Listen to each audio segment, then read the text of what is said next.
አባቱን የከሰሰው ልጅና ያልተጠበቀው አሳዛኙ መጨረሻ እውነተኛ ታሪክ። ታሪኩ የሚጀምረው የመዲና ሰማይ በእምነት ብርሃን በደመቀበትና የመልእክተኛው ጉባኤ በጥበብና በረጋ መንፈስ ተሞልቶ በነበረበት ልዩ ሰዓት ነው። መልእክተኛው ዓለይሂ ሰላቱ ወሰላም ክንፋቸውን ዝቅ አድርገው በተገኙበት የተከበረ ሸንጎ ውስጥ አንድ ያልተለመደ አካሉ ወጣት፣ ጉልበቱ ጠንካራ የሆነ እንግዳ ድንገቱን ብቅ አለ። ታዲያ ይህ ወጣት ሊከስ የመጣው ባዳን ወይም ጠላቱን ሳይሆን ደሙን ገብሮ ደም የሰጠውን አጥንቱን ከስክሶ ያቆመውን ወላጅ አባቱን ነበር። ከዚያም ወደ መልእክተኛው በምሬት ቀርቦ አንቱ የአላህ መልእክተኛ ሆይ አባቴ እኮ አላስቀምጥ አለኝ፣ ንብረቴ ላይ አልታዘዝ አለኝ፣ የለፋሁበትን ሀብት እንደፈለገ እየገባ ይወስድብኛል፣ እኔ ስሰበስብ እሱ ይበትንብኛል፣ ዛሬ ላይ ባዶዬን ልቀር ነውና እባክዎትን እንዲበሉኝ እያለ የአባቱን ክብር በዲርሃምና ዲናር ለውጦ በገንዘብ ተምኖ አቤቱታውን አቀረበ። መልእክተኛውም ዓለይሂ ሰላቱ ወሰላም ይህን የከረረ ክስ እንደሰሙ ለፍርድ ሳይቻኮሉ የልጁንም ንግግር ሳይገቱ ቀና ብለው ያ የምትለውን አባትህን እስኪ ሂድና ጥራው፣ እሱም እርሱ ዘንድ ያለውን ይምጣና ይናገር፣ ሂድና አባትህን አምጣው አሉ። ወጣቱም የመልእክተኛውን ትዕዛዝ ተቀብሎ አባቱን ለመጥራት ሲሄድ ሸንጎ መጨረሻውን በጉጉት እየጠበቀ ሳለ ከሰው ልጆች እይታ የተሰወረ ታላቅ ክስተት ተፈጠረ።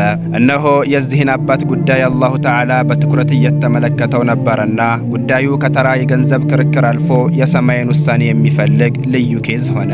በዚያች ቅጽበት የሰማይ ደጃፍ ተከፍተው ታማኙ የራእይ መልእክተኛ የሆነው ጅብሪል ዓለይሂ ሰላም ድንገቱን ከሰማይ ወደ ምድር ወርዶ ወደ መልእክተኛው ቀርቦ አንድ ሚስጥራዊ መልእክትን ሹክ አላቸው።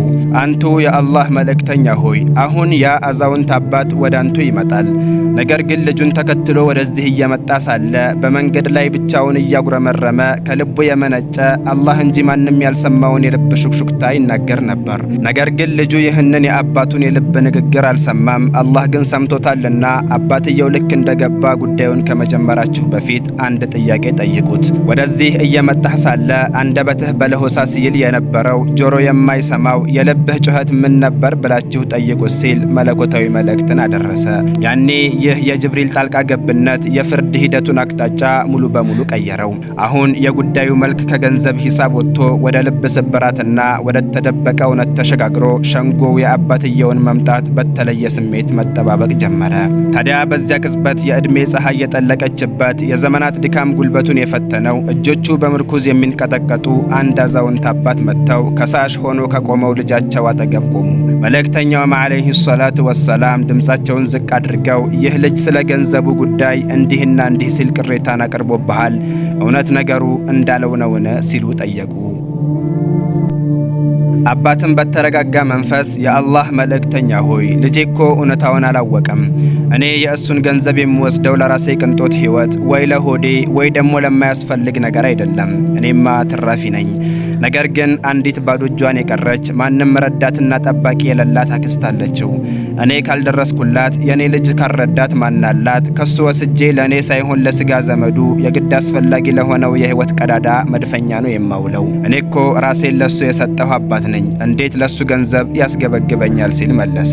ከዚያም ጅብሪል የነገራቸውን ሚስጥር የሚሰሙበት የልብን ጓዳ የሚፈትሹበት ጊዜው ሲደርስ የሸንጎው አየር ጸጥ አለ። መልእክተኛውም ንግግራቸውን ወደ ሌላ ርዕስ የተቀየረ ይመስል ይልቅ ይህንን የገንዘብ ጉዳይ ተወውና አሁን ወደ እኔ እየመጣህ ሳለ ማንም ሰው አጠገብህ ባልነበረበት ከንፈሮችህ ባልተንቀሳቀሱበትና ምላስህ ባልተነገረበት ሁኔታ ነፍስህ ለነፍስህ በሹክሹክታ ስትነግራት የነበረውን ንገረኝ አሉ። በዚህን ጊዜ የአባትየው አይኖች በድንጋጤ ፈጠው ምርኩዛቸው እስኪንቀጠቀጥ ድረስ ሰውነታቸው እየተርበተበተ እንባቸው ሊወርድ እያቃረ ድምፃቸው እየተቆራረጠ እንዲህ ሲሉ መለሱ። በእውነትም አንቱ የአላህ መልእክተኛ ነዎት። ይህንን ነገር ከእኔና ከአላህ በስተቀር ማንም አያውቅም ነበር። ነገር ግን ልብን የፈጠረው የሚያውቀው ጌታ ነግሮታል። አዎን ያ ረሱላላህ፣ ወደዚህ እየመጣሁ ሳለ በልጄ ሁኔታ አንጀቴ እጅጉን አረረ። የልፋቴን ዋጋ ሳስብ ልቤ ደማ፣ ቆሰለ። ከዚያም በልቤ ውስጥ ማንም ያልሰማውን የግጥም እንጉርጉሮ እያልኩ ነበር ሲል የታመቀው እውነት ሊፈነዳ ሲቀርብ ሁሉም ጆሮውን ብቻ ሳይሆን ልቡን ከፍቶ መጠባበቅ ጀመረ።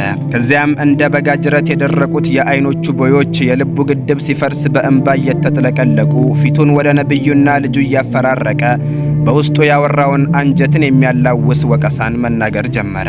ልጄ ሆይ ገና ከአብራኬ ወጥተህ ወደዚች ዓለም ስትቀላቀል ምንም አቅም የሌለህ ራስህን መከላከል የማትችል ጫጩት ሆነህ ሳለህ እኔ ላንተ ምሽግ ሆንኩህ። ጉሮሮዬ እየደረቀ ላንተ ንጹሕ ውሃን አጠጣሁ። ሆዴን ረሃብ እየገረፈው ላንተ ጉሮሮ ሲሳይን አቀበልኩ። የእኔ አካል እየመነመነ ሲሄድ ያንተ አካል ይለመልም ነበር። የእኔ ወጣትነት እየተሸረሸረ ያንተ ልጅነት እየፈካ እኔ እየሞትኩኝ አንተ ትኖር ነበር። ከዚያም ትዝታው እያቃጠላቸው ንግግራቸውን ቀጥለው ልጄ ሆይ አስታውሳለሁ አሉ። እነሆ የጨለማው ሌሊት በአንተ ላይ ሲከብድ በሽታ መጥቶ አካልህን ሲወር የአንተን ህመም እኔን ታመምኩ። ያቺ ሌሊት በእኔ ላይ ዓመት ያህል እየረዘመች ያንተ ሳል እኔን እያንቀጠቀጠኝ ያንተ ትኩሳት እኔን እያቃጠለኝ እንቅልፍ የሚባል ነገር ከዓይኔ ጠፍቶ ከዋክብትን ስቆጥር ትንፋሽህን ሳዳመጥ ፈጣሪዬን ስለ ደህንነትህ ስማጸን እያደርኩ አንተን ህመም አዳክሞህ ስትተኛ እኔ ግን ጤነኛ ሆኜ እንቅልፍ ይነሳኝ ነበር። ያንተ ህመምተኛ መሆን የእኔን ዓይኖች በእንባ ያረሳቸው ነበር አሉ። መቼም ሞት አይቀርምና ሁሉም መጨረሻ አለው። ነገር ግን ላንተ ከመሳሳቴ የተነሳ ሞት ቀጠሮውን አፍርሶ አንተን የሚወስድህ እየመሰለኝ ነፋስ እንኳን ፊቱን አዙሮ ሲነፍስብህ አቧራ በዙሪያ ሲነሳ ከኔ እኩል የሚሰጋልህ ሰው አልነበረም አሉ። ከዚያም እንባቸው እየወረደ ንግግራቸውን ቀጠሉ። እነሆ ቀናቶች ነጉደው ዓመታት አልፈው ያቺ በናፍቆት የጠበቅኳት ቀን ደርሳ ተስፋዬ እውን ሆነ። ወገቤን ያጎበጠው ያንተ ማደግ፣ ትከሻዬን ያዛለው ያንተ መጎልበት ይኸው ዛሬ ሰው ሆነ ፍሬን አፈራ። አሁንማ ትከሻለኝ፣ አሁንማ አለኝ ታለኝ፣ ልፋቴ ተከፈለም ብዬ ተጽናናው። ልጄ ሆይ ነገር ግን የልፋቴን ዋጋ የመለስክልኝ በክህደት ሆነ። የደስታዬ ምንጭ ትሆናለህ ብዬ ስጠብቅ አንተ የሐዘኔ ምክንያት ሆንክ። ታውቃለህ ምላሽህ ፊት ማኮማተር፣ እንደ ባዕድ መመልከት፣ በክፉ ቃላት መውጋት ነበር። ዛሬ ላይ ቆመህ ስትመለከተኝ እኔ ያንተ ጥገኛ፣ አንተ ደግሞ የእኔ ለጋሽ የነበርክ ሆነህ ታየህ። እኔ ካንተ የምለምን፣ አንተ ደግሞ ለእኔ መጸወትክ መሰለህ። ብቻ ምን አለፋህ እኔ ማለት አንተ ንጉሥ ሆነህ እንድትታይ የራሴን ዙፋን የሰበርኩ አባትህ ነኝ አለ። ታዲያ ንግግራቸውን የቀጠሉት አባት እንባቸው እየወረደ ምነው ታዲያ እንደ አባት ማክበሩ ቢቀርብህ ወላድ መሆኔን ብትረሳው እንኳን አብሬህ እንደኖርኩ እንደ አንድ ተራ ጎረቤት እንኳን በቆጠርከኝ። ሰዎች ለጎረቤቶቻቸው መልካም ፊትን ያሳያሉ፣ በደግነትም ያናግራሉ። አንተ ግን የጎረቤትን ያህል እንኳን ክብርን ነፍገኸኝ አእምሮው የደከመ የማያውቀውን የሚቀባጥር ሽማግሌ ብለህ ሰየምከኝ። ነገር ግን እውነት ከማን ዘንድ እንዳለች ለማወቅ ልብ ብትል ኖሮ ስህተቱ ያለው እዛው አንተ ዘንድ ነበር እያሉ ንግግራቸውን ቋጩ። ያኔ ይህ የአባትየው የረጅም ዘመን የልብ ጩኸት በግጥም ዜማ ሲፈስ ጥቁር ልብ ያለው እንኳን መቋቋም የሚችለው አልነበረም። ቃላቶቹ የአባትነትን ጥልቅ ፍቅርና የልጅነትን መራራ ክህደት ቁልጭ አድርገው ሲያሳዩ ሸንጎው በሰውየው እንባ ታጥቦ እውነት ራቁቷን ቆመች። እነሆ ንግግራቸው አየር ላይ እንደተንሳፈፈ ጭስ ሳይጠፋ እንደ መብረቅ የሰዎችን ልብ ሰንጥቆ ወደ ውስጥ ገባ። ያኔ የዓለማቱ እዝነት የሆኑት ነቢዩ ሙሐመድ ዓለይሂ ሰላቱ ወሰላም ፊታቸው በሐዘን ተሞላ። ቀደም ተረጋግተው ሲያዳምጡ የነበሩት ነብይ አሁን መቆጣጠር ያቃታቸው ስሜት ውስጥ ገብተው እንባቸው እንደ ጅረት ፈሶ የተከበረው ጺማቸው እስኪርስ ልባቸው በእንባ እስኪበሰብስ ድረስ አለቀሱ፣ አነቡ። ያኔ በጉባኤው የነበሩት ሰሃቦችም አንገቶቻቸውን አቀርቅረው ሲያነቡ ድባቡ በሙሉ በሐዘን ተዋጠ። ቀደም ገንዘቤ ተነካ ብሎ ሲከራከር የነበረው ልጅ አሁን የአባቱን የልብ ጩኸት ከነብዩም ባጋር ሲመለከት በቆመበት ደርቆ ቀረ። ያኔ አይኖቹ ላይ የነበረው የገንዘብና የዱንያ ግርዶሽ በድንገት የተገፈፈ መስሎ አባቱ ፊት ቆሞ ሲያየው አባቱ ሳይሆን ራሱን ለልጁ ሲል ሰውቶ ያለቀ ተቃጥሎ የቀለጠን ሻማ ተመለከተ። ታዲያ በዚህ ከፍተኛ የስሜት ውጥረት ውስጥ መልእክተኛው ዓለይሂ ሰላቱ ወሰላም በእንባ የረጠበ ፊታቸውን ወደ ልጁ አዙረው ወደ ወጣቱ ተጠጉ። ከዚያም ስሜታቸውን መቆጣጠር እስኪያቅታቸው ድረስ በልጁ ድርጊት ልባቸው ስለተሰበረ ወጣቱን ደረቱ ላይ የለበሰውን ልብስ ጨምድደው ይዘው እንቅልፍ የወሰደውን ህሊናውን ለመቀስቀስ ብለው በኃይል አናወጡት። ከዚያም አንተም ሆንክ ንብረትህ፣ ህልውናህም ሆነ ያፈራኸው ሀብት በሙሉ የአባትህ ናቸው አሉት። ጉዳዩ የገንዘብ ክፍፍል ሳይሆን የባለቤትነት ጥያቄ ነው።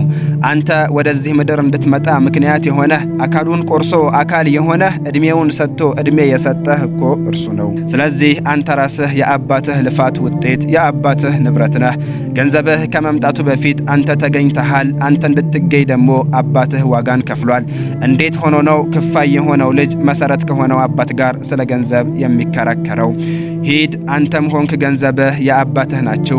አባትህ የፈለገውን ያህል ቢወስድ የፈለገውን ያህል ቢጠቀም መብቱ ነው፣ ምክንያቱም አንተ የእሱ ስጦታ ነህ አሉ። ያኔ ይህ ፍርድ በሸንጎ ላይ እንደ መዶሻ አርፎ የልጁን ክርክር ከመሰረቱ ንዶ ሲጥለው አባትየው በእንባ የታጠበ ዓይናቸውን ቀና ሲያረጉ ልጁ በታላቅ ጸጸት አንገቱን ደፋ። ያኔ ፍትህ በሰማያዊ ሚዛን ተስተካከለ። በመጨረሻም ይህ በታላቁ የሐዲስ መድብል በኢብን ማጅህ ተዘግቦ ለዘመናት የተላለፈው ታሪክ በጊዜ ገመድ ታስሮ የተቀመጠ የትላንት ትውስታ ብቻ አይደለም። ይህ ታሪክ ዛሬ በየቤታችን በየመንደራችንና በየፍርድ ቤቶቻችን የምንመለከተውን አስቀያሚ እውነት እንደ መስተዋት ፍንትው አድርጎ የሚያሳይ ሕያው ምስክር ነው። መልእክተኛው ዓለይሂ ሰላቱ ወሰላም አንተም ሆንክ ንብረትህ የአባትህ ናችሁ ብለው የሰጡት ፍርድ በወቅቱ ለነበረው ልጅ ብቻ የተላለፈ ትዕዛዝ ሳይሆን ትውልድን የሚሻገር የህይወት መመሪያ ነው። ወደ ዘመናችን ስንመለስ ግን ልብን የሚሰብር እውነታን እንጋፈጣለን። ያ ልጅ አባቱን የከሰሰው ገንዘቤን ወሰደብኝ ብሎ ነበር። የዚህ ዘመን ልጆች ግን ከዚህ የከፋ የጨካኝነት ደረጃ ላይ ደርሰናል። ዛሬ ላይ ስንትና ስንት ወላጆች በወለዱት አምጠው በተነፈሱት እንቅልፍን አጥተው ባሳደጉት ልጃቸው እጅ ሲንገላቱ እንመለከታለን። ዘመናዊነት በሚል ሽፋን የአላህ ፍራቻ ከልባቸው ተወግዶ ወላጆቻቸውን ንብረቴን አትንኩ፣ ቤቴን ልቀቁ፣ መብቴን ተጋፋችሁ በሚል ሰበብ በፍርድ ቤት አግዳሚ ወንበር ላይ ሲያቆሟቸው ማየት የተለመደ ሆኗል። አባት የልፋቱን ውጤት ለማየት ሲጓጓ፣ ልጅ ግን የአባቱን ሞት የሚመኝበት ዘመን ላይ ደርሰናል። አባት ምርኩዝ ይሆነኛል ብሎ ተስፋ የጣለበት ልጅ ዛሬ በስተርጅና ዘመን ወላጁን እንዳሮጌ ዕቃ ቆጥሮ ወደ አረጋውያን ማቆያ ሲወረውረው ስንቴ ተመልክተናል፣ ስንቴስ ታዝበናል። ወንድሜ ሆይ፣ እህቴ ሆይ፣ እስኪ ቆም ብለህ አስብ። ምናልባትም ዛሬ ላይ ተምረህ ሀብት አፍርተህ ስም ገንብተህ ወይም ትልቅ ደረጃ ላይ ደርሰህ ይሆናል። ነገር ግን ይህ ሁሉ ማንነት የተገነባው በአባትህና በእናትህ አጥንትና ደም ላይ መሆኑን አትርሳ። አንተ ማለት የወላጆችህ የህይወት ዘመን ድካም፣ የእነዚያ ሌሊቶች እንቅልፍ ማጣትና የቀን ተቀን መስዋዕትነት ውጤት ነህ። እነርሱ ራሳቸውን አቅልጠው አንተን ብርሃን አረጉህ። እነርሱ ረግፈው አንተን አፈኩህ። እነርሱ ጎብጠው አንተንም አቃኑህ። ስለዚህ አንተም ሆንክ በእጅህ ላይ ያለው ዓለም በሙሉ የነሱ ነው። እወቅ፣ አንተ ለወላጆችህ የቱንም ያህል ብታደርግ፣ ወርቅ ብታነጥፍላቸው፣ በጀርባህ አዝለህ ዓለምን ብታዞራቸው አንዲቷን የሌሊት ህመምን ተጋርተው ያደሩበትን ዋጋ እንኳን መክፈልን አይችልም። መልእክቱ ግልጽ ነው። በኋላ ረፍዶ ከመንቃታችን በፊት አሁኑኑ እንንቃ። ጸጸት ደጃፋችንን ከማንኳኳቱ፣ አፈር ዓይናቸውን ከመሸፈኑ፣ የይቅርታና የእዝነት በር ከመዘጋቱ በፊት ወደ ወላጆቻችን እንመለስ። ገንዘብም ይተካል፣ ንብረትም ይፈራል፣ ስልጣንም ይገኛል። አባትና እናት ግን የማይተኩ የህይወት ስጦታዎች ናቸው። ዛሬውኑ አሁኑኑ ለአላህ ብለህ ክብርህን ዝቅ አድርገህ ራስህን አዋርደህ እግራቸው ስር ውደቅ። ምክንያቱም የአንተም ሆነ የገንዘብህ የህይወትህም ሆነ የነፍስህ ባለቤቶች እነሱ ናቸውና አንተም ሆንክ ንብረትህም የአባትህ ናችሁ። ወሰላሙ ዓለይኩም ወረሕመቱላሂ ወበረካቱሁ።